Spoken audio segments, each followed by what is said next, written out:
നാട്ടുഭാഷയിൽ പറയും ഒരു തുണി ചുറ്റി നടന്നാൽ അവിടെ മണപ്പിച്ചുകൊണ്ട് നടക്കുമെന്ന്.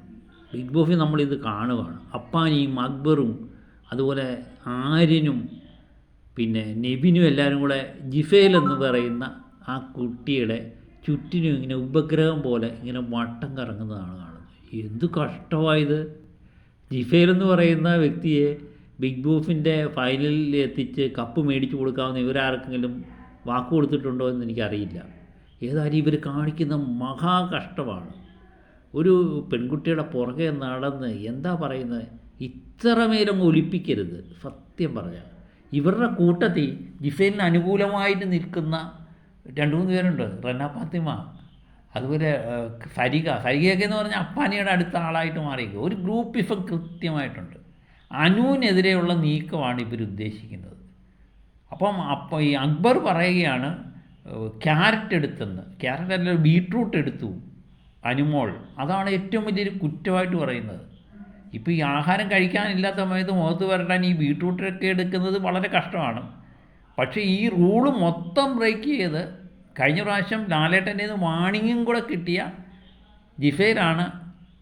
ജിഫേനോടാണ് ഈ പറയുന്നത് എന്നുള്ള. ജിഫേലിനെ സംബന്ധിച്ച് മേക്കപ്പ് സാധനങ്ങളെല്ലാം കയ്യിലിരിപ്പുണ്ട്. അതൊക്കെ പലപ്പോഴായിട്ട് ബിഗ് ബോസൊക്കെ വാൺ ചെയ്തു. ഒരു സമയത്ത് ബിഗ് ബോസ് തന്നെ നിർത്തിവെക്കേണ്ട അവസ്ഥ വന്നു. അന്നേരം മറ്റുള്ള മത്സരാർത്ഥികളെല്ലാം പറയുന്നുണ്ട് എങ്ങനെയും പരിശോധിക്കണമെന്നൊക്കെ. നിങ്ങൾ സ്ത്രീകൾ വിചാരിച്ചാൽ നടക്കും, എങ്ങനെയെങ്കിലും പരിശോധിക്കണമെന്നൊക്കെ അവർ പറയുന്നുണ്ട്. അപ്പം അനു ഒരു CID ആയിട്ട് ഇറങ്ങി അവിടെയൊക്കെ പരിശോധിച്ച് ഇതെല്ലാം കണ്ടെത്തി കഴിഞ്ഞപ്പോഴാണ് ഇപ്പം തേണ്ട അപ്പാനിയും കൂട്ടരും ഒക്കെ വിധം മാറുന്നത്. വലിയ കഷ്ടമാണ്. ഈ ജിഫേൽ എന്ന് പറയുന്ന വ്യക്തി എന്താണ് അവളെ ചെയ്യുന്നത്? എല്ലാം റൂൾ ബ്രേക്ക് ചെയ്തുകൊണ്ടിരിക്കുക. അവർക്ക് അനുകൂലമായിട്ട് ഇങ്ങനൊരു ബീട്രൂട്ടിൻ്റെ പേരിൽ അനുവിനെ ശിക്ഷിക്കണമെന്നൊക്കെ പറയുന്നത് വളരെ കഷ്ടമാണ്. ഇനി സപ്പോർട്ടായിട്ട് നിൽക്കുന്ന നെവിൻ ഈ തക്കാളിയും ആപ്പിളും പഞ്ചാരയൊക്കെ ആരും കാണാതെ കട്ട് തിന്നുന്ന പരിപാടി നെവിനുണ്ട്.